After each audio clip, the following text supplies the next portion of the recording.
I'm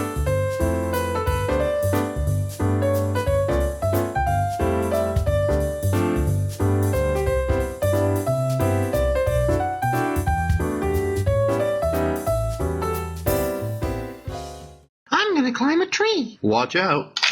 Ah! Hi there, and welcome to another episode of the Board Game Business Podcast. I'm your host, Richard New, and I'm here as always with Jeremy Commander and Brian Hink.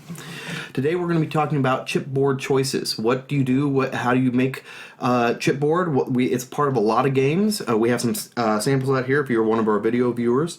And you've both made games that have chipboard in them. In fact, Good Cop, Bad Cop has some chipboard pieces.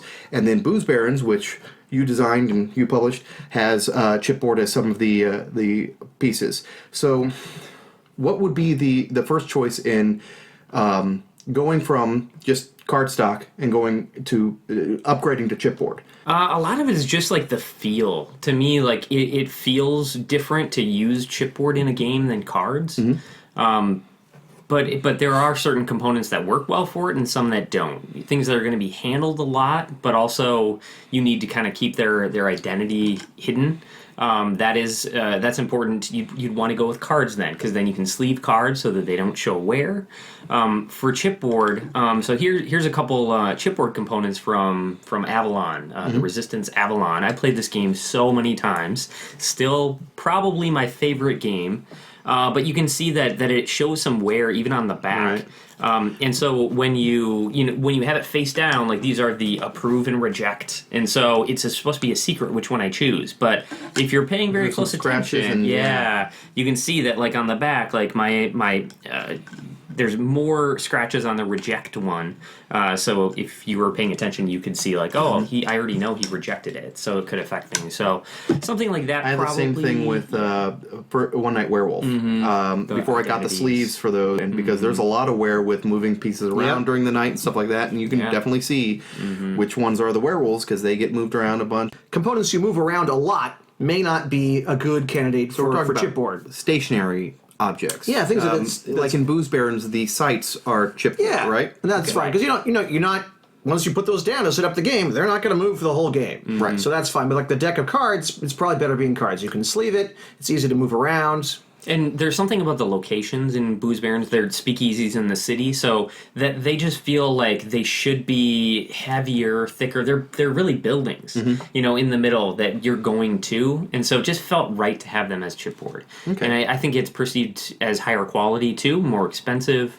So that's something that can make your game a little shinier. Do you think you would have appreciated it more if these were just regular cards?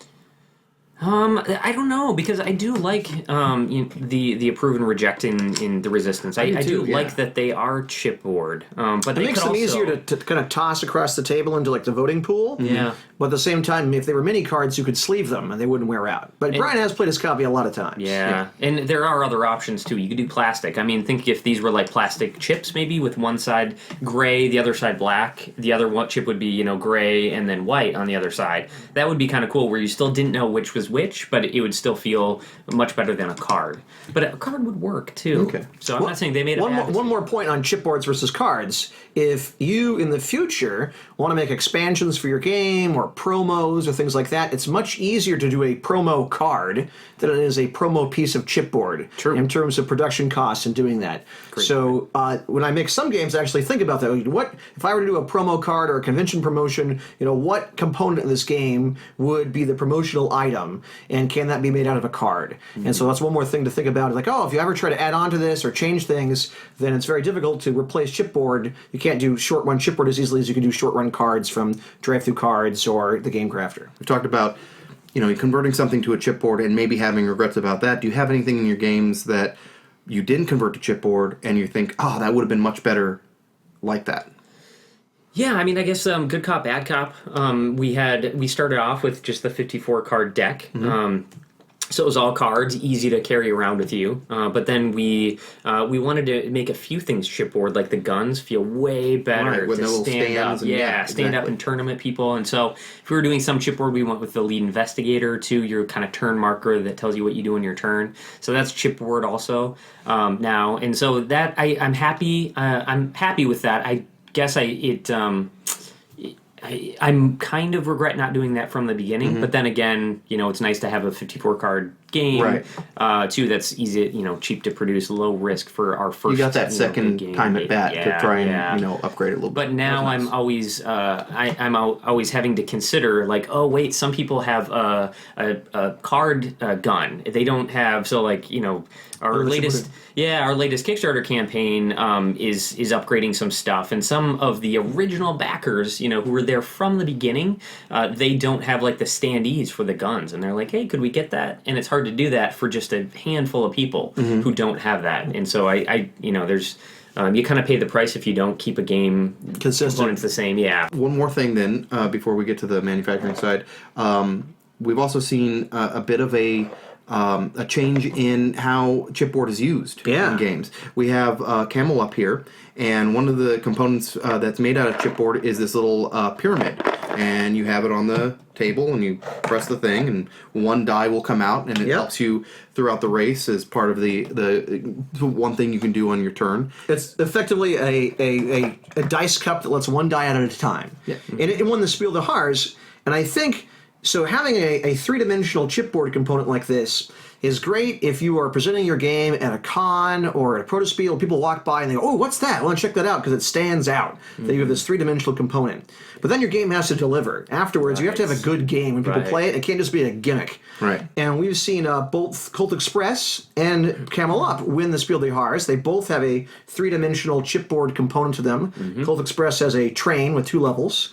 And then on Kickstarter, Burgle Brothers did very well with their three-dimensional board. And right now, there's 2 games on Kickstarter right now that use three-dimensional chipboard. One is Saloon Tycoon, and the other one is Zombie Tower.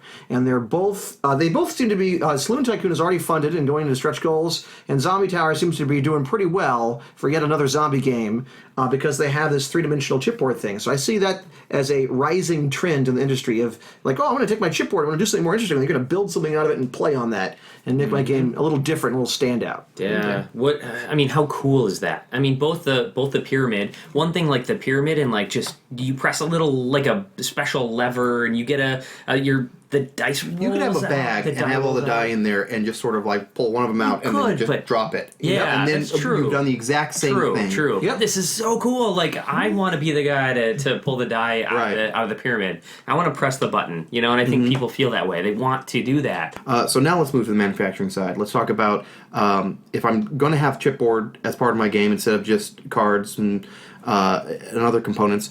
How much does that cost comparative to, I suppose, making them as cards? It's not as much as you'd think. Okay.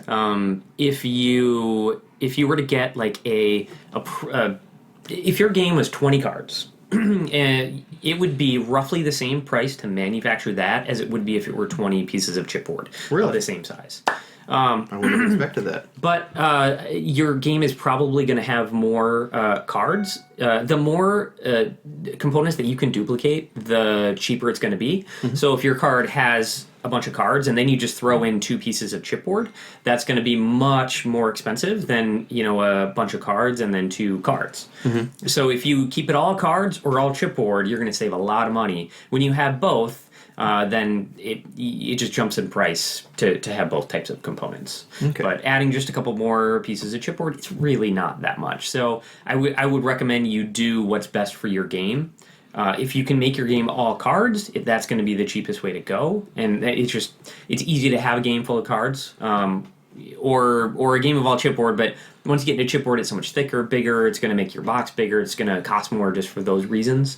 Probably going to make the weight heavier, and we've talked about shipping. Yep, it's going to be heavier. Yep. But for that, if I'm all cards, I can do a really short run domestic manufacturer. You can. Like Drive-Thru Cards, like the Game Crafter, and some others. We've mentioned Liberty and some other things. And if I got a chipboard, now I need a bigger manufacturer, and I may have a higher minimum print order to do. So that's the trade-off to think about. Definitely. If you do different, one thing I should mention is that if you have, say, a circle piece of chipboard, that's different than a square piece of chipboard because they have to do like a mold for each one. Okay. So I'm saying they're all the exact same size. You have an example here.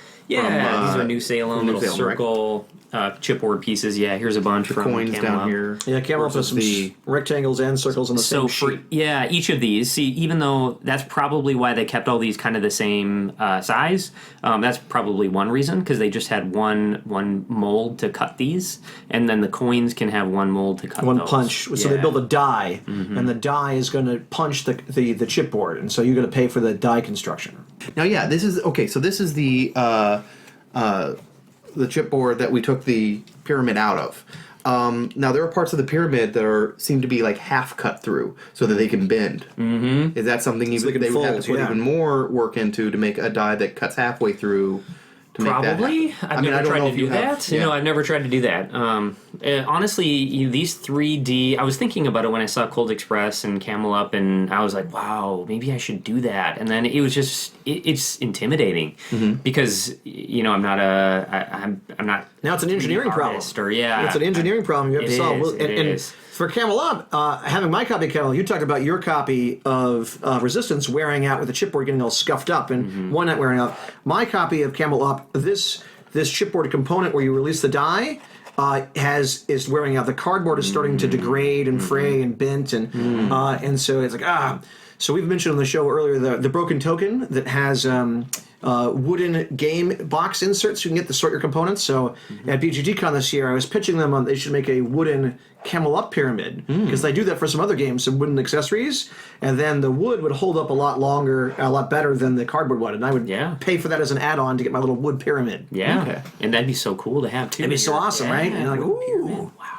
Okay, so after they put all the effort into making custom shapes with sort of the pentagon-looking one over here, what would do they keep that? So if I wanted to do another print run, would it be cheaper the second time? Or I mean, I don't know. Again, you don't have any experience with that yourself, but yeah, it's hard. It's hard when my manufacturer's in China. I don't know what they do, but I certainly pay setup costs. These costs are the setup costs when you get a manufacturing quote. And so every time I do a print run, even if I do a new print run, I pay setup costs, but I probably pay less to do multiple print runs and the setup costs. I guess I've never looked at that specifically. We're talking about a little bit about size here. Is there a limit on the size of the board? I mean, is there? I don't know if there's even standards on. Because I know, we talked about 54 card games before, and that's because they would do the 9x6, right? And then, and so that was just sort of the standard size, and that's why you would look for that many cards in a game. And now they've moved away from that a little bit. Do you know if there's a standard chipboard size? Is this like the standard? I don't know. Well, as long as it fits in the box, there isn't. You can make it. Your chipboard can be as big as you want, but yeah, I mean the big thing is it's going to have to fit in your box. So your box probably isn't going to be Right. So there really isn't. You can go as big as you want. So talking about the standards, then there's not a standard size. Is there a standard thickness? I wouldn't say there's a standard. There's a lot of different types of thicknesses, and different manufacturers will describe it differently. Some I've seen will just say in millimeters how thick it should be. So they'll say this needs to be 1.8 millimeters. This one looks maybe like 2 millimeters or so. So you can say 1.8, 2 millimeters, 3 millimeters, and that's pretty easy to just put a ruler to the side of it and just see how thick it should be. And then some will do grams per square meter, GSM, and they will describe it in layers because a lot of these are just layered. So they'll say one layer will be 250 GSM. Then you have gray board. Maybe they'll have a thickness for that, and then they'll have another layer that's interesting. 300. Because we've talked GSM. about the different cards before, and you've done the bin test on them and everything. Right. And there were some with the cores in there that made them just a little bit more thick. So that's what you're talking about. Is the It's similar, yeah. A lot of cardboard is just you can just specify the layers. Okay. So they'll do it both ways. The most common one is to actually say you got gray board in the middle, and then what do you want on the top and bottom of it. so How they'll thick should manufacture that. There's not a standard. I imagine there are standard chipboard sheets that they already have. There is, but I see quotes all over the place for different thicknesses. So Interesting. You can ask your manufacturer. You can say it should be just like this game, a common game. I want my cards like code names. Or, Gotcha. Yeah. Okay. So that's usually how it works. How about the finish then? Finishes. There's a few different types also, so you can ask what your manufacturer recommends. But you can do a linen finish. Okay. I think that looks I got really nice. another good use of example of chipboard. This is from Infiltration, and Infiltration uses an interesting mix of chipboard and cards in that game. They use both of them to build up the whole game. Here we've built a three-dimensional tracker out of chipboard when we have 4 chipboard pieces that are snapped together with some plastic pins here, and because these wheels are going to turn on these dials to track the game, it has a linen finish, and that linen finish is going to help it as it turns not scuff up or wear out over time. Yep. And the games I have that have a linen finish on their chipboard, they do last longer. And it's not that it doesn't get marked or anything, It but does. it's just that the marks blend into the linen finish, do. and you don't notice them. So, And I like the way linen finish feels better. I think it looks nicer and it feels better. It costs more. It does. And then some manufacturers will also have UV coating. I've got some quotes here too. They're phrased differently too. And there's oil coating. Some will just say smooth. We've got double-sided matte varnish. So some of these are. When I look at these, I kind of have to do some research, googling on what exactly that I'd be getting, or ask the manufacturer, because there's a lot of different phrases. But in the most common are just smooth or linen. Well, thank you guys for joining us this week. I've been your host, Richard New, and I'm here as always with Brian Hink and Jeremy Commander. We want to thank a special listener named Neil for suggesting we talk about this in the first place. So if anybody else has anything out there they'd like us to talk about, please let us know. Jeremy, would you like to tell people about your Protospiel Unpub event that's coming up? If you are listening or watching this before April 15th of 2016, we're going to have Protospiel San Jose April 15th, 16th, and 17th, and it could wind up being the largest Protospiel in the country again. We have a lot of people there testing prototype games. It's a great way to have other designers play your games, you to play their games, and to really develop your game and take it to the next level. And you can find all the details for that on boardgamebuilders.com, or protospiel.org will link out to us. And so I'd love to have you join us at Protospiel San Jose if you'd like to come. All right. Well, thank you very much. I'll see you guys across the table someday. Hey, this is Richard to remind you that you can check out our website at boardgame.business. Old episodes are indexed by subject to make finding an answer to your question easier. You can find links to our BGG Guild, other networking sites, and, if you feel like supporting us, our Patreon account. Donations are used for equipment to improve the presentation of our podcast. Thanks for watching or listening. Thanks so much for watching the Dice Tower videos. Find more great videos and reviews, as well as our top-rated audio podcast at Dicetower.com. You can also find other great shows at DicetowerNetwork.com. I'm Eric Summerer, and you've been watching The Dice Tower. The Dice Tower is sponsored by Cool Stuff Inc., where you can find great games for great prices. Cool stuff in stock. Check them out at CoolStuffInc.com.